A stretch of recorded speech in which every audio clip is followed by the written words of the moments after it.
Ei, cuidado, o mundo está entrando dentro da igreja. Quem nunca ouviu essas palavras de alerta, essa frase tão comum no meio evangélico, que a gente ouve desde criancinha? Hoje a gente vai entrar no mérito do que a Bíblia diz sobre o mundo e sobre nós sermos diferentes desse mundo. Fique comigo, nos próximos minutos a gente vai ver o que a palavra de Deus tem a dizer para a sua igreja, de nós sermos diferentes desse mundo e não permitir ser contaminado por este mundo.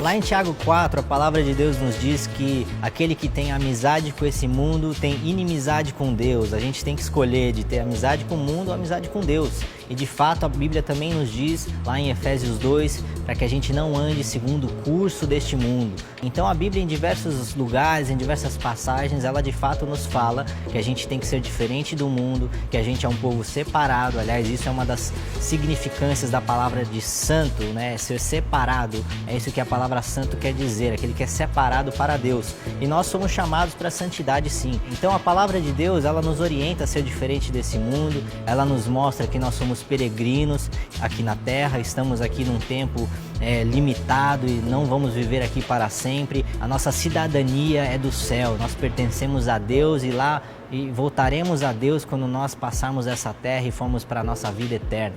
Mas o que a Bíblia quer dizer quando ela fala mundo? O que essa palavra, à luz da Bíblia, mundo, quer dizer? Porque quando a gente começa a analisar dentro do nosso contexto, dentro do meio evangélico, muitas vezes essa palavra é mal compreendida, ou tirada de contexto, ou simplesmente mal interpretada.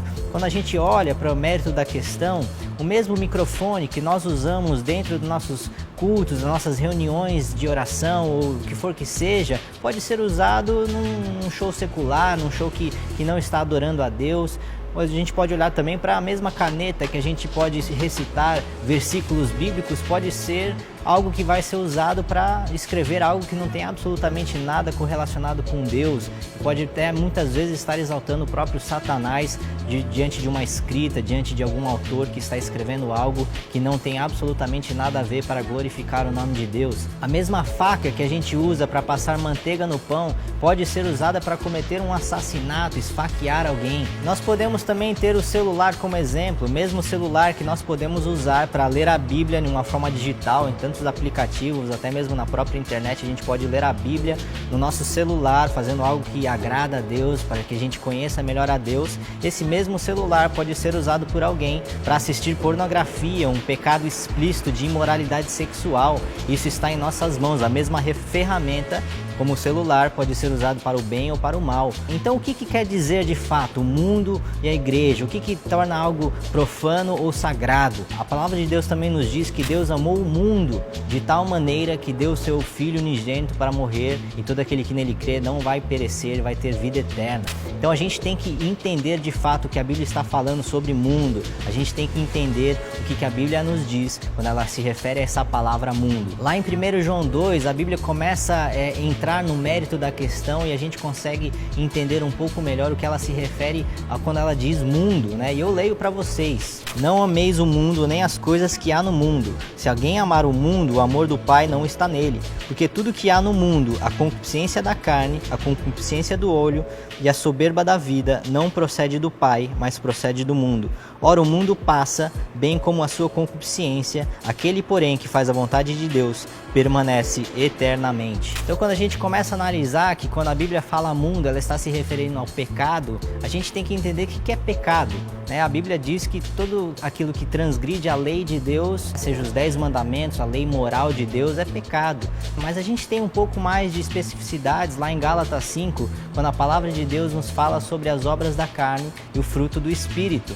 Todo aquele que vive pelo Espírito Santo de Deus é levado a se santificar cada vez mais e é santificado pelo Espírito Santo de Deus, e aquele que vive pela carne só vai produzir pecado, só vai produzir aquilo que a nossa natureza corrompida produz, e é isso que a Bíblia diz quando ela fala mundo. Ela fala sobre as obras da carne, aquilo que transgride a lei de Deus, aquilo que é imoralidade, aquilo que vai contrário à natureza santa de Deus. Se nós não entrarmos no mérito da questão, a gente começa a abrir mão de coisas que são completamente lícitas, né, e completamente utilizáveis para dar honra e glória a Deus. Se a gente deixar de usar só porque uma pessoa não cristã usa, não quer dizer que a gente está abrindo mão de algo que é pecado necessariamente. A gente tem que ver se aquilo é de fato pecado ou não, segundo a palavra de Deus. Eu dei alguns exemplos aqui de coisas que nós cristãos usamos, que pessoas que não são cristãs também usam, e a gente tem que continuar essa lista e começar a entender o que de fato transgride a lei de Deus, o que de fato vem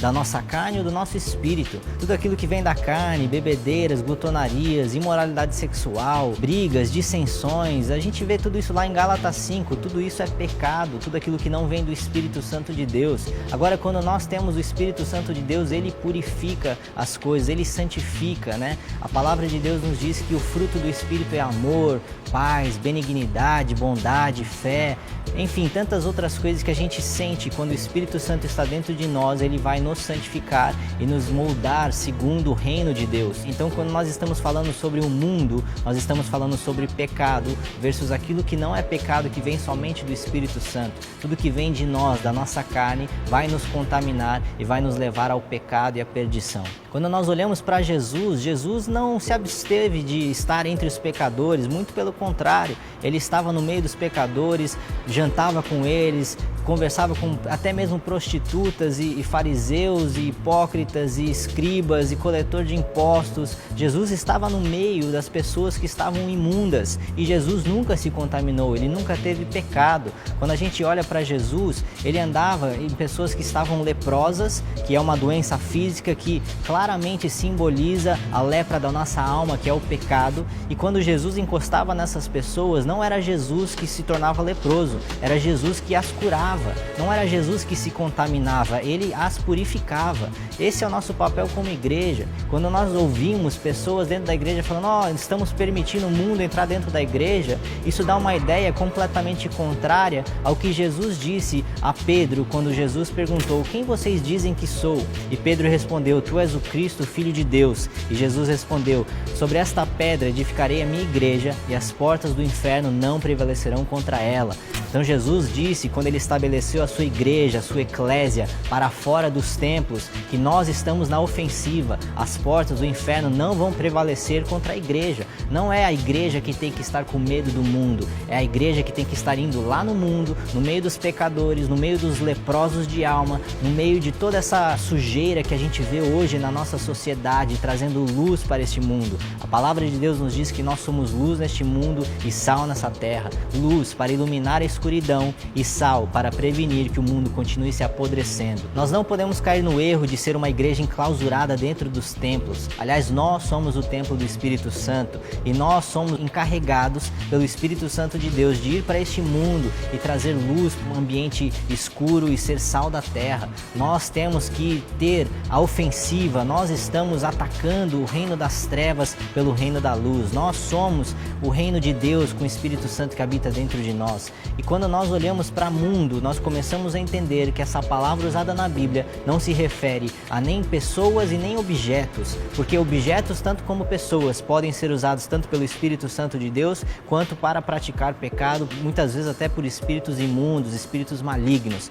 Tanto objetos quanto pessoas podem ser usados para a glória de Deus ou para não glorificar a Deus. Nós estamos falando de pecado, daquilo que a Bíblia nos diz que é pecado, tudo aquilo que transgride a santidade de Deus. Então que a gente deixe de professar essa frase tão antibíblica de nós estamos deixando o mundo entrar dentro da igreja. Pode ficar tranquilo que Deus cuida da sua igreja. Nós somos a igreja de Cristo. Jesus disse: ide a todo o mundo e pregai o evangelho. O nosso trabalho é ir ao mundo, o nosso trabalho é ir em direção aos pecadores e lutar contra o pecado e não contra pessoas e nem contra objetos. A nossa luta não é nem contra a carne nem contra sangue, mas contra espíritos malignos, potestades e principados. Nós temos a autoridade que Cristo nos concedeu quando ele venceu a cruz, venceu a morte, venceu o inferno e todas as legiões satânicas. Jesus já é vitorioso e nós temos essa vitória em nós. Então, que nós lutemos sim contra o mundo, mas nós temos que entender que o mundo é o pecado e tudo aquilo que assola a humanidade, que é a iniquidade, a concupiscência, as obras da carne. Contra tudo isso sim, lutemos com todas as nossas forças, mas não tenhamos medo de ficar enclausurado dentro da igreja, mas que nós saiamos da igreja para lutar contra toda essa escuridão, sendo luz no mundo e sal na terra. Eu quero deixar vocês com esse último versículo que Paulo nos escreveu: quer seja comer ou beber, faça tudo para a glória de Deus. Então, seja qual objeto você esteja com dúvida se é do mundo ou é de Deus, se for para glorificar a Deus, pode ter certeza que ele já foi santificado. Se for para dar glória a outras coisas ou para vanglória nossa própria, então talvez não use esse objeto dessa forma. Mas não são objetos nem pessoas que são o mundo. O mundo é o pecado pelo qual nós temos que lutar contra sim, mas Deus já nos deu a vitória sobre o pecado pela autoridade de Cristo. Se você gostou desse conteúdo, se a palavra de Deus te edificou, dê um like aí embaixo, comente, compartilhe com amigos e famílias e continue acompanhando para os próximos conteúdos, para que Deus continue abençoando sua vida. Muito obrigado, que Deus abençoe vocês.